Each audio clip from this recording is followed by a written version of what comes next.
अस्सलाम वालेकुम फ्रेंड्स, कैसे हैं आप सब? I am sure all are fine. This is Mubashar Iqbal Chauhan, advocate high court and legal lecturer, legal drafting के आज के लेक्चर के अंदर हम सीखेंगे एग्रीमेंट टू सेल कैसे लिखा जाता है, कैसे बनाया जाता है, इसकी वर्डिंग क्या होगी, किस तरह के पैराग्राफ इसके अंदर होंगे। ये तमाम चीज़ें एग्रीमेंट टू सेल, मतलब किस चीज़ को अगर आप सेल कर रहे हो और वो इमूवेबल है, वो हरकत नहीं कर सकती वो प्रॉपर्टी, तो ऐसी इमूवेबल प्रॉपर्टी को आपने कैसे एग्रीमेंट टू सेल की सूरत में या स्टाम्प की सूरत में आपने लिखना है और उसको लिखकर आपने लीगलाइज करवाना है, मतलब उसकी वर्डिंग क्या होगी।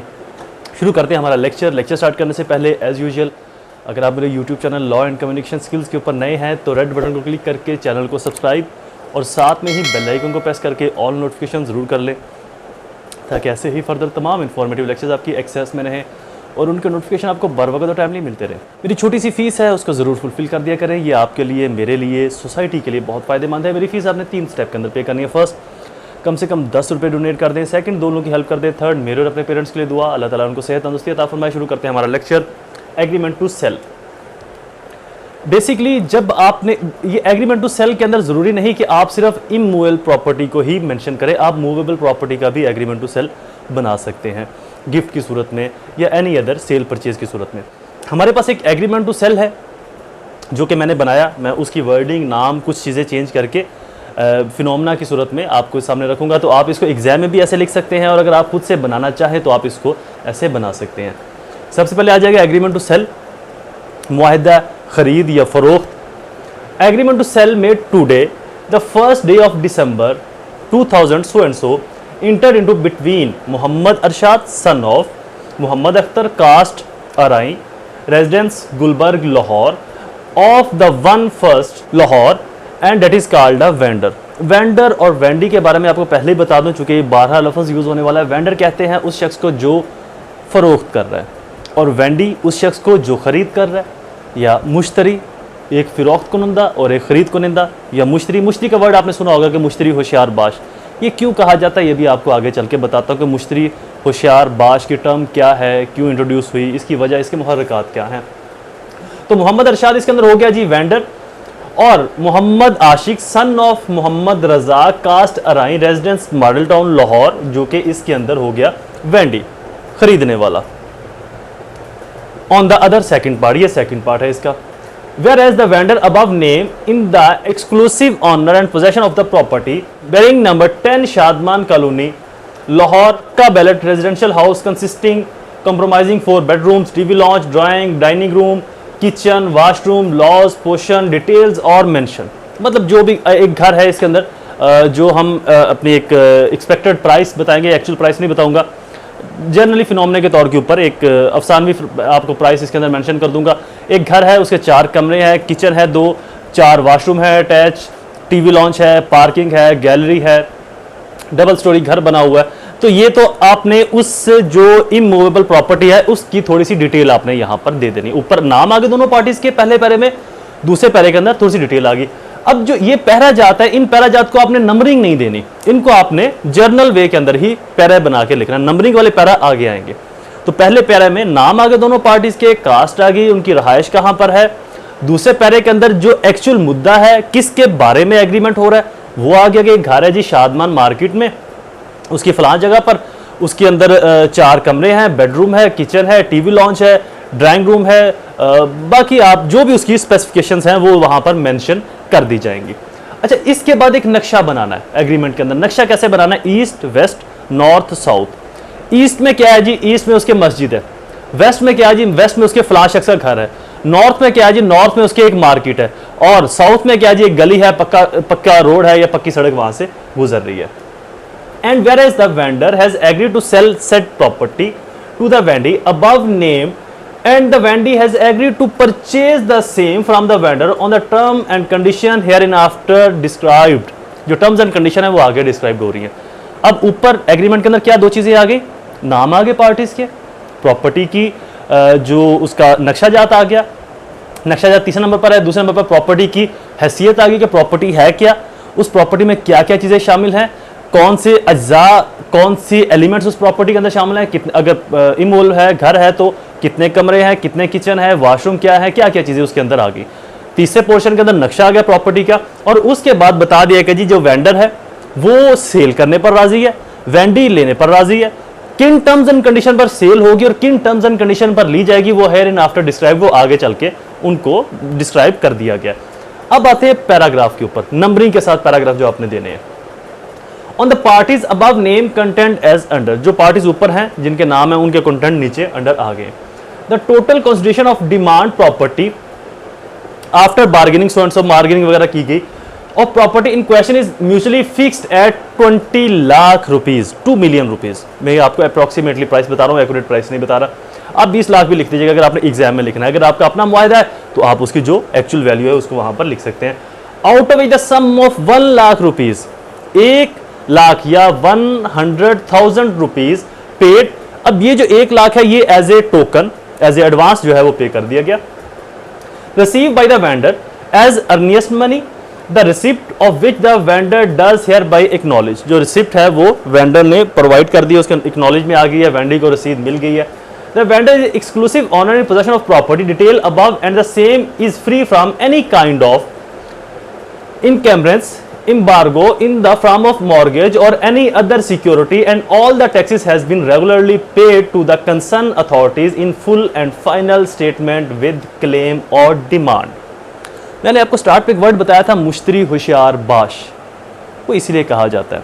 लेकिन जब आप एक प्रॉपर्टी खरीदते हैं तो ये आपकी रिस्पॉन्सिबिलिटी बनती है कि आप उस प्रॉपर्टी के बारे में जान पहचान करें, क्या इसके कोई बकाया जात तो नहीं है, कहीं पर ये कोर्ट के अंदर इसकी कोई फ़र्द वगैरह या कोर्ट के अंदर इसकी रजिस्ट्री तो सबमिट नहीं, किसी श्योरिटी की सूरत में, गारंटी की सूरत में, किसी ज़मानत की सूरत में इस प्रॉपर्टी पर कोई लोन तो नहीं निकलवाया हुआ। जैसे अभी रिसेंटली मेरे पास एक केस चल रहा है, एक शख्स ने प्रॉपर्टी खरीदी, जिससे प्रॉपर्टी खरीदी उसने ऑलरेडी बैंक से लोन लिया हुआ था, और बैंक से पहले उसने एक प्राइवेट पर्सन से भी लोन लिया हुआ था, और उस जनाब ने प्रॉपर्टी मेरे इस क्लाइंट को सेल कर दी।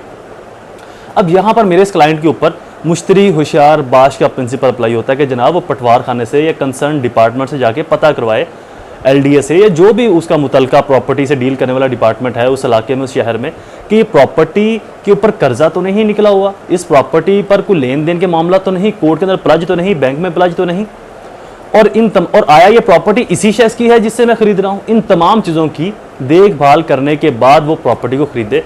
तो इसलिए ये वर्ड इंट्रोड्यूस हुआ, ये टर्म इंट्रोड्यूस हुई मुश्तरी होशियार बाश, यानी कि मुश्तरी खरीद कुनिंदा, खरीदने वाला होशियार रहे, हर तरह से चाको चौबंद रहे। तो ये इस पैरे की ये एक इन शॉर्ट टर्म है। बेसिकली इसकी है कि जी इसके तमाम मॉर्गेज टैक्स वगैरह पे कर दिए गए। ये प्रॉपर्टी अगर रेंट पर है, मॉर्गेज पर है, कोई टैक्स इसके रहते तो तमाम की तमाम चीज़ें वेंडर देगा। वेंडर कौन है? फरोख्त कुनिंदा, बेचने वाला। The vendor does hereby promise to the vendee to deliver the vacant possession of the house in question with all appurtenances belonging the fixed etc at the time of the execution of the valid and legal sale deed before the sub registrar Lahore। जो vendor है वो Wendy को transfer करने का सब registrar के सामने पाबंद होगा। The vendor and the vendee do hereby mutually agree that the vendee shall be liable to make the payment of balance remaining amount of